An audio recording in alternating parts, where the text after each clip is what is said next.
हरे कृष्णा दोस्तों, मैं दीपांशु स्वागत करता हूं आपका सीपीएससी व्यापम में एक बहुत ही महत्वपूर्ण न्यूज़ के साथ। जी हां दोस्तों, नगरीय प्रशासन विभाग ने भर्ती के नियम में पूरा का पूरा संशोधन किया है, पूरा नियम बदल दिया है। क्या है नियम, साथ में जानेंगे। पुलिस भर्ती 6 नवंबर को ही है, क्या है पूरी जानकारी देंगे। बिना किसी तरह की वीडियो को स्टार्ट करते, जिन्होंने इस चैनल को सब्सक्राइब नहीं किया जल्दी से सब्सक्राइब करें।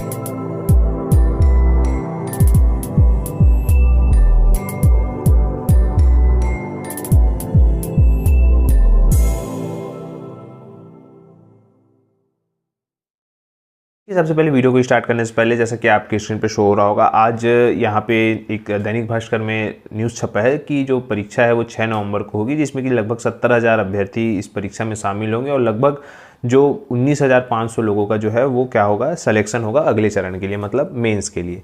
तो अब उस 20,000 में फिर जो है कटेंगे मेंस देने के बाद, और फिर उसके बाद फिजिकल होगा, और फिजिकल के बाद फिर इंटरव्यू होगा, फिर उसके बाद पूरी मेरिट सूची बनाई जाएगी। उसके बाद फिर मतलब प्रक्रिया लंबी है, लेकिन ऐसा नहीं है कि ये प्रक्रिया जो है 8-9 महीने में नहीं हो सकती। तो बहुत सारे लोग बोलते हैं कि क्या सर ये आचार संहिता तक खींचा चला जाएगा क्या? नहीं, ऐसा नहीं है। हाँ, आचार संहिता के जस्ट पहले तक इसकी नियुक्ति लगभग कगार पर रहेगी, क्योंकि इसके अलावा भी पुलिस डिपार्टमेंट में अगर हम गृह विभाग की बात करें तो बहुत सारे पद जो है वो उसकी स्वीकृति मिली हुई है, जैसा बताया जा रहा है। और आने वाले समय में चाहे वो सीएफ भर्ती हो, डीएफ भर्ती हो, आपको देखने को मिलेगी, ऐसा बताया जा रहा है। लेकिन ये जो है पुलिस विभाग में जो प्रक्रिया है वो अगर डिपार्टमेंटल इसी वजह से नहीं लेता, क्योंकि उनकी प्रक्रिया जो है धीमे हो जाती है। यही बात अगर आप व्यापम की बात करें तो व्यापम बहुत तेज़ गति से कार्य करता है। बहुत ही महत्वपूर्ण है ये जो आपकी न्यूज़ में छपा है कि बहुत सारे लोग बोल रहे थे कि 6 नवंबर को होगा कि नहीं। तो मैं आपको पहले भी बोला था, अभी भी यही कहूँगा कि 6 नवंबर को ही आपकी परीक्षा होनी है। आप लोग अच्छे से तैयारी करिएगा, क्योंकि देखिएगा 70,000 में मात्र 19,500 लोगों का ही चयन करना है।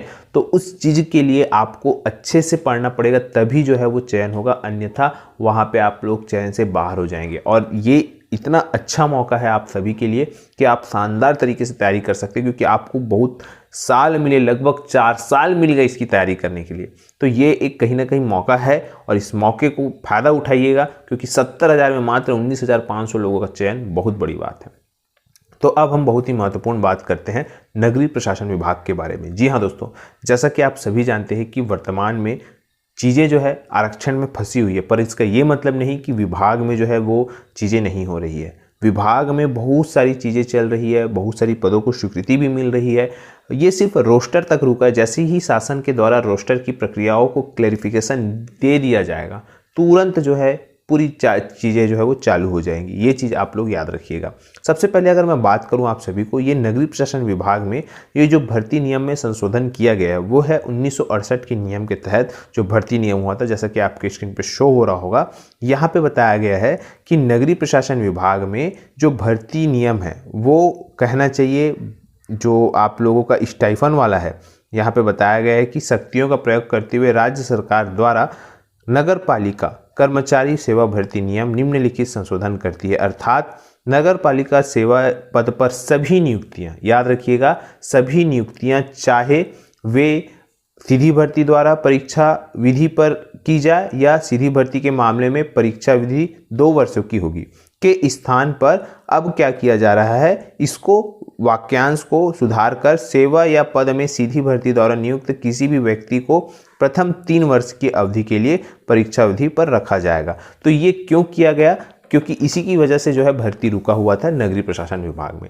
चाहे वो आरआई की भर्तियां हो, जूनियर इंजीनियर की भर्तियां हो, सफाई दरोगा की भर्तियां हो, तकनीकी सहायक की भर्तियां हो, सहायक मानचित्रकार की भर्तियां हो, या अन्य जो डाटा एंट्री ऑपरेटर है या स्टेनोटाइपिस्ट है, स्टेनोग्राफर है, संयुक्त भर्ती के तौर पर। तो ये जो पूरी भर्तियां रुकने का कारण बताया गया था कि ये है 5 सितंबर को लगभग इसका जो नियम में परिवर्तन किया गया था। कारण ये है कि मैंने आपको कंटिन्यू बताया कि इसमें वित्त विभाग से जो है लगभग प्रक्रियाएं लगभग समाप्ति की ओर है, क्योंकि नगरीय प्रशासन विभाग से बहुत सारी जो खाली पदों की जानकारी है, रिक्त पदों की जानकारी है, कितने काम कर रहे हैं, कितने रिक्त है, पूरी जानकारी मंगा ली गई है और वो शासन के पास पहुंच भी गई है। अब इसके बाद क्या होगा, अगला जो चरण है इसके नियम को सुधार दिया गया, क्योंकि अभी जितनी भी भर्तियां हुई हैं 2019 के बाद से, सभी में क्या किया गया है 3 वर्ष की परीक्षा अवधि रखा गया है। साथ में 70, 80 और 90% का स्टाइफंड वाला जो वो है वो रखा गया है। तो इसी वजह से यहाँ पे जो है नियमों में सुधार किया गया। ऐसे में नियमों में जो है विसंगति हो जाती है, इसी वजह से पहले नियमों को सुधार कर लिया गया।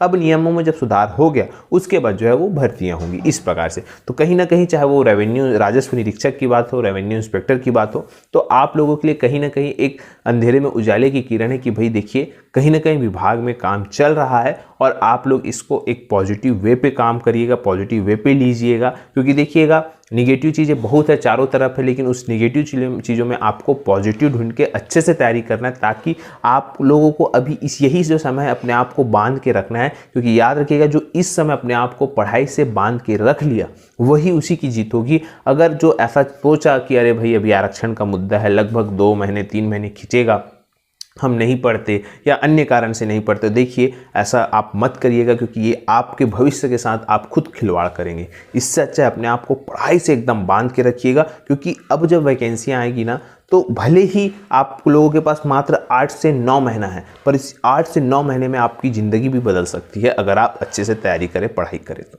यही एक पूरा पॉजिटिव न्यूज़ देना था। आशा करता हूं कि आप पॉजिटिव होकर तैयारी करिए। वीडियो अच्छा लगा तो इसे ज़्यादा से ज़्यादा लोगों तक शेयर करें, लाइक करें और सब्सक्राइब जरूर करें। वीडियो देखने के लिए आप सभी का बहुत बहुत धन्यवाद। आप सभी स्वस्थ रहे, मस्त रहे और पॉजिटिव रहे।